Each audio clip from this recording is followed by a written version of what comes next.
Vamos a saludar al doctor Ignacio de la Torre, como les había anunciado en el bloque anterior, presidente del Colegio Médico de Valparaíso. Vamos a estar conversando a propósito de la variante Delta Plus en Perú. ¿Cuáles son sus eventuales repercusiones en Chile? Gracias, Doc, por estar nuevamente con nosotros. Aprovechamos de saludarlo acá de parte de todo el equipo. Vamos a revisar una nota que preparamos acá en Contigo en Directo para explicar un poquito más y luego lo conversamos en conjunto.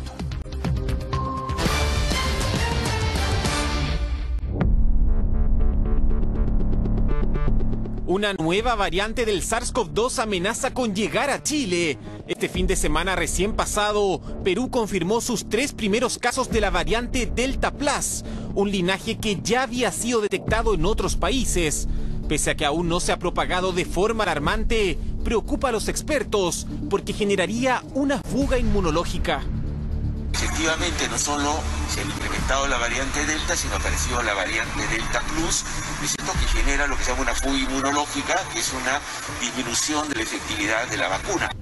¿Pero qué tan peligrosa es esta variante? Este lunes la subsecretaria de Salud Pública, Paula Daza, abordó la situación. Lo que conocemos y los antecedentes que hay es que la variante Delta Plus es una variante que es genotípicamente muy parecida a la variante Delta. Tiene algunas mutaciones que también se comparte con otras variantes como la variante Beta, la variante Gamma.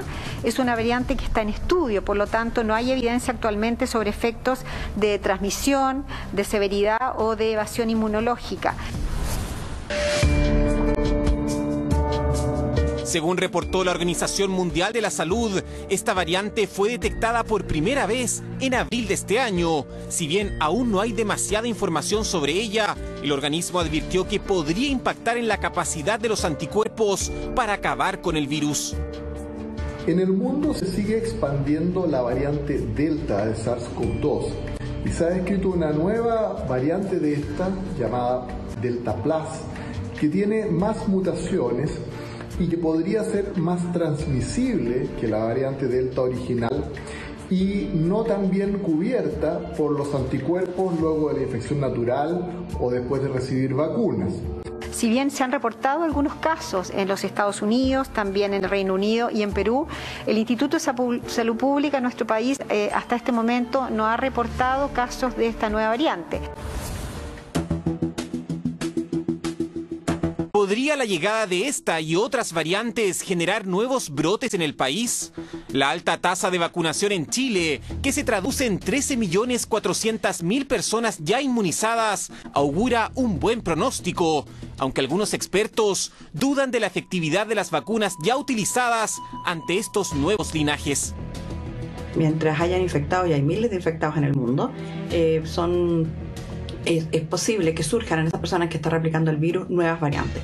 Y estas variantes, que pueden tener cambios a nivel de ciertos componentes del virus, como las proteínas externas, si cambian mucho respecto a las variantes con las que uno se infectó, con las que uno se vacunó, la respuesta inmune que generó la vacuna no va a servir o va a servir mucho menos con esa nueva variante. Y ese es el riesgo. El problema es que algunos aún se resisten a la inyección contra el COVID. De acuerdo con las cifras del MinSal, en Chile hay 1.300.000 personas que, pudiendo hacerlo, aún no se han vacunado.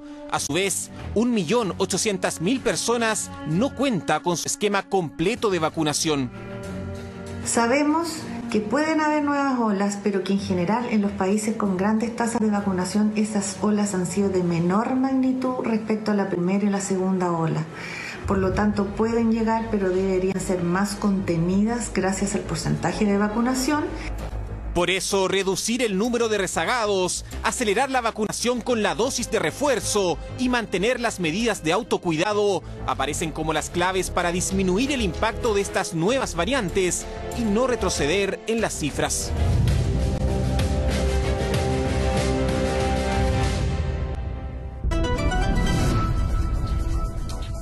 Doctor de la Torre, buenas tardes, gracias por acompañarnos nuevamente en Contigo en Directo. Es preocupante esta situación, llegó la variante Delta Plus a Perú, estamos al lado. ¿Qué tanto se puede demorar en llegar a nuestro país? Mira, lo primero que hay que decir es que esta variante aparece en el mundo, principalmente en India, y la particularidad que tiene, usted lo dice muy bien en la nota, es que tiene una mutación en la proteína Spike. La proteína Spike es una parte del virus que permite dos cosas muy importantes. Para el virus, infectar es lo que le permite ingresar y adherirse a las células.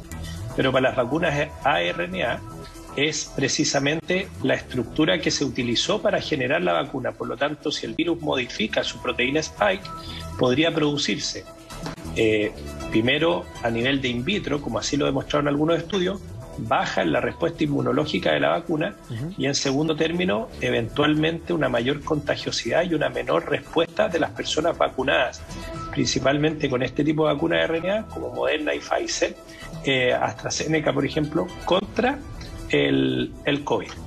Y nosotros tenemos que entender que en un mundo globalizado y con una política de fronteras como las que tenemos hoy en día, si ya está en Perú, probablemente pronto va a estar en Chile. Pero habría, el problema es saber si... ¿habría vacunas que serían menos efectivas contra esta variación? Y por lo mismo, esas personas, por ejemplo, que tienen esta vacuna, ¿debieran recibir una dosis de refuerzo de otra? Mira, esa respuesta aún ni siquiera la ONU la ha podido dar, la OMS tampoco.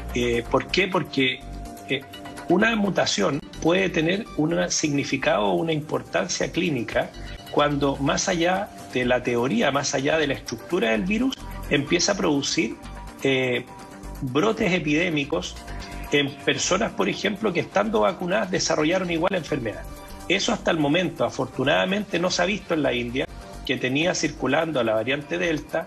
La variante Delta Plus no ha desplazado necesariamente a la Delta tradicional en la India y no provocó cuadros distintos a lo que en otros países se describió con Delta. Por lo tanto, hasta acá debiéramos pensar que hay un cambio en la proteína Spike, que es lo que los laboratorios han podido describir, y tenemos que ver cómo se comporta eso clínicamente. Y ustedes en la nota lo resumen muy bien.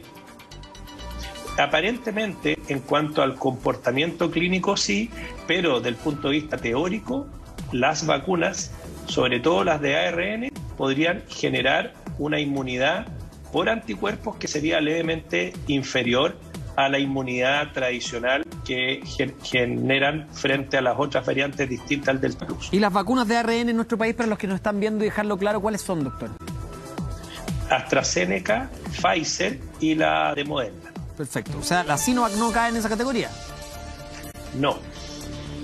Sin embargo, tenemos que decir que la respuesta inmunológica que produce la vacuna en general, y esto a propósito de los dos números que ustedes dijeron al final, 1.3 personas que no han iniciado su vacunación pudiendo hacerlo y cerca de 1.8 que no tienen el esquema completo. Hay que decir ahí, Humberto, que la vacuna, sea cual sea la que estemos midiendo, disminuye 8 veces el riesgo de infectar y de contagiarse por COVID, 10 veces el riesgo de quedar hospitalizado y 11 veces el riesgo de morir. Por lo tanto, la vacuna a todas luces es importante. Entonces, a tu pregunta, lo primero que debiéramos tratar de hacer frente a todas las mutaciones que se van a producir y que van a seguir ocurriendo en el mundo es tratar de llegar con un mensaje claro a aquellas personas que por diversas razones no se han vacunado, invitarlos a resolver sus dudas, a informarse, a investigar e ir a vacunarse. Y a los que tienen el esquema incompleto por distintas razones, tratar de motivarlos también para que se vacunen y completen su esquema a la brevedad. Y los que están rezagados, por ejemplo, en la región de Valparaíso, se hablaba de cerca de 150.000 personas rezagadas de la tercera dosis.